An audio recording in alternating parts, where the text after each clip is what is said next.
Tanaw na to tinuod ba ding pangpahamis? Pangpaputi? Basta kuno kay mo blooming kuno ka? Ay, char. Nagbuhat yung kog tuyo ani para pure good siya. Dili siya sa gulan og sapal. Kaya ubang baligya gud na amang sapal. 1 month panong ko nag-inom ani. Tanawa na niyo po ng resulta ani ha. Mga pila ka buwan o sa katuig ba kahaon sa ba? Kamo na lay husga pohon.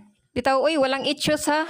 Sa sukad pag inom nako ani no. Nindot jud kay pura boy ang akong tug. Hastang akong anak akong painom ani. Before siya matug, kutawan ako gatas with turmeric powder. Kutihinon kayo siya buhaton kay ang pagpanit lang daan diha rasos makatuog og pinanit. Oy, usa ko kaadlaw mahuman og panit sa usa ka kilo, lalim ka.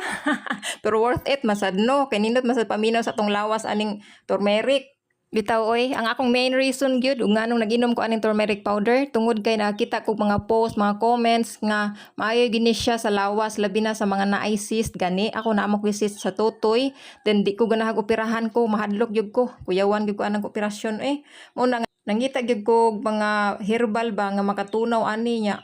Sa akong paminaw ron, okay man siya, baw lang, basin pa ori pohon og sa tantong ininom nako matunaw ron kaluyas Ginoo ba, Ginoo rin na sayod.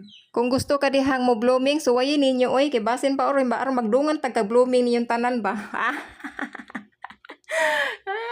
Bitaw no, seryoso ning ako oy. Bitaw malay nimo ba nga maayo ang imong paminaw ani makauyon ka.